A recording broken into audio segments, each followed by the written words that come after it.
we have all been talking a lot about bias and discrimination lately. I'm hopeful these conversations will eventually lead us to challenging our views on all types of hate, including what my next guest has faced. Recently, TV personality Elizabeth Ries, co-host of KSTP's Twin Cities Live in Minneapolis, was shocked when a viewer named Maggie posted a comment about her. It read, "I was so embarrassed for you. Either start working out or wear much longer shirts that cover your butt. You are definitely not a good example for fitness." Elizabeth took to social media recently to address Maggie. Take a look. Problem that I have with Maggie body shaming me is that science shows that if you are body shamed or fat shamed, you have a significantly higher risk of developing an eating disorder. I mean, we're not talking about just like, it hurt my feelings and make me feel bad. Sure. We're talking about words that can cause an illness that can lead to death. Well, we actually have Elizabeth on the line right now. Hey, what's up, girl? How you doing? Hi, Kelly. It's so nice to see you. It's nice to see you as well. Man, I hate to relate to you on such a level like this, but Listen. I mean, this is literally every day that ends in Y for me. So I feel you. And that's why I honestly love this story, because I think it needs to be talked about more.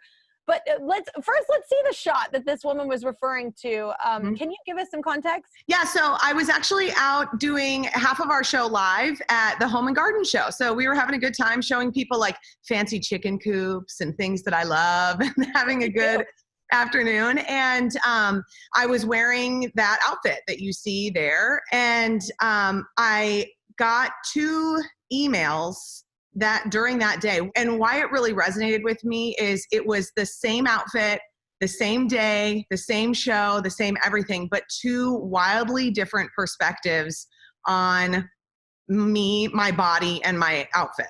So how did the negative email affect you? You know, it rattled me. I mean, and it does, because people have such access to you. You know, I mean, I was looking at my phone to check an email from producers that I was working with, and then I get this email from this woman, Maggie, essentially saying that I should be embarrassed and I should be ashamed of my body, and I should either start working out or not wear clothes that show my body. I mean, Kelly, I don't know how many more clothes I could be wearing. It wasn't really offensive. Yeah. What I love though too is that for all those people, the trolls just sitting at home and shaming people, there was the other poster that you were talking about that was wildly different, right? So what did that post say? Yeah, so that really resonated with me. So that one came from a woman named Julie later on, and she said something to the effect of, "Elizabeth, I saw you out at the Home and Garden Show and I loved the jeans you were wearing. I think those jeans would look great on me too. We have similar body types. Could you tell me what the brand is?" And that, I thought about it the whole night. You know, I got those emails that day and I kind of thought about it the whole night. And then I woke up the next morning and something just sort of spoke to me. It's like the still small voice within you that said, I need to say something about this. And particularly it happened, Kelly, and I know you can relate to this because I have a 5-year-old daughter. And that morning I was getting up and she was dancing around in our bedroom, and she had put on some elaborate outfit for preschool that day. And she was looking at herself in the mirror and she said, "Oh, mama, look at me, just look at me." And that was the moment where I said, this isn't about me. I mean, I can get hurt feelings, and that happens. And unfortunately that comes with the territory of having a public job. But because of the juxtaposition of those perspectives on the same outfit, and then seeing my daughter, who was so beautifully, magically proud of everything that she is, I said, I have to say something. And so I posted about those 2 women and their emails. And I posted what I thought really was the deeper meaning behind them, which was that Maggie was really projecting her own self-hatred onto me. And Julie was taking the opportunity to say, hey, I see a confident, strong woman. I'd like to be more like her. And so the hashtag BIA Julie began. And Kelly, it went so viral. I mean, my phone was like physically hot. It was exploding with messages.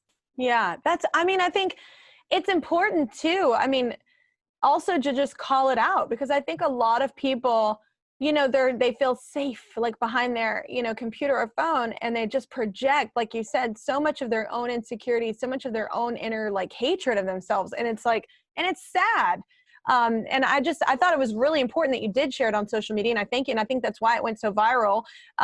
So what kind of response have you received since responding to Maggie publicly, like from other people? It's been incredible. It's thousands upon thousands of messages. And, the hard thing was I had to kind of process it because I was taking on so much of people's pain and their stories because, the social media aspect is one thing and when people can hide behind a keyboard. But Kelly, I was hearing stories from women who were telling me, I remember when I was 10 years old and my dad put me on a scale and said, nobody likes a fat girl.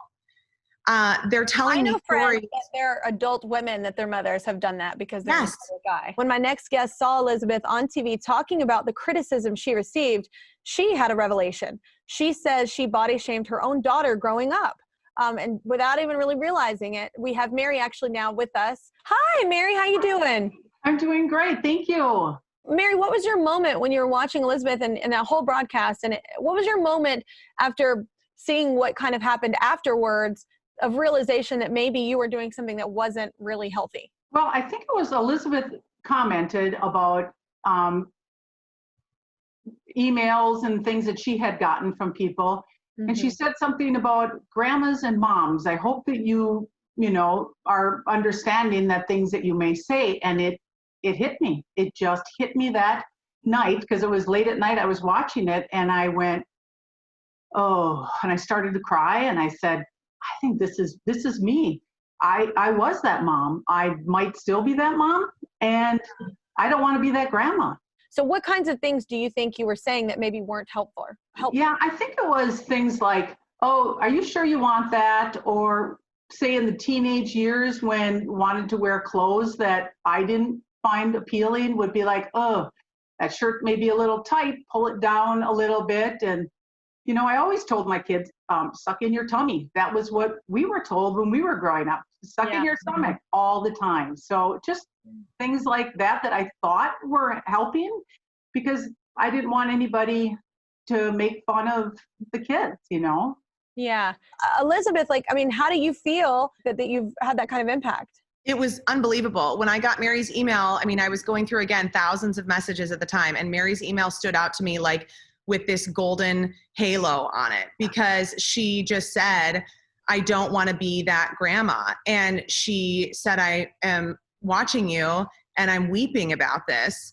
And that is what I think is so important to remember is that you can't just compartmentalize people as bad or good, right? We are good at some things and we're not so great at other things. And for Mary to have opened her heart and opened her mind and to really listen from a non-defensive position and go, oh my gosh, now that I know better, I need to do better. It was just so meaningful to me. And I think she's so brave and she's an amazing mama and an amazing grandma. And I just hope there are a million Marys out there who can look at themselves and go, I can do better with this. Yeah, imagine where we would be at in a lot of different areas of the state of our nation right now. Sorry, my dog Henry wanted to chime in. But imagine, if we had a bunch of people stepping back and going, I wonder if I could grow in that area. And maybe you find out that maybe you don't need to, or maybe you find out that you do. I think just having that open mind and open heart that, all change isn't bad is really cool. So Mary, I did have one question for you though. So after you realized, you're sitting there with your tears going, oh gosh, this was done to me and maybe I'm doing this to my children. What did you end up having a conversation with your daughter? Well, it was late, but I texted her very late at night and just said, oh my gosh, I'm so sorry. I was that mom. I say things that I should not have said. And she's like, Mom, are you kidding me? Forget it. I love you. I don't even remember what you said. So I was thankful for that. And she's a beautiful girl and a wonderful mom. So, and we're best friends. So I know it's good, but I still carry that guilt in my heart. Yeah. The things that I said that maybe weren't so nice. You know what is really important about that, Mary, too? Just learning a lesson from you right now for me is we're going to make mistakes, like as parents, like as moms and dads and aunts and uncles, we're all going to make mistakes. But the fact that you called and the fact that you were able to be non-defensive, like Elizabeth is saying, and saying, hey, I don't know if this affects you, but if it did, like, that was not my intent, and you are this and this. That's teaching your daughter to do that with her daughter or her kids, and it's such a good, I don't know, I have toddlers right now, so everything is like a learning experience. So I'm like, with them, I'm like, okay, well, let's make this a learning experience, like, because we're angry right now, so it's always about that. But I think that's such a great, aside from this big issue that definitely needs to change so we don't normalize something so unhealthy, aside from that, I think it's really important too, like just teaching your children of saying sorry, and that doesn't make you weak, it makes you strong. Right. Thank you so much, ladies. Thank you so much. Subscribe to my channel, subscribe to my channel, subscribe to my channel, subscribe to my channel. Please don't make me keep going.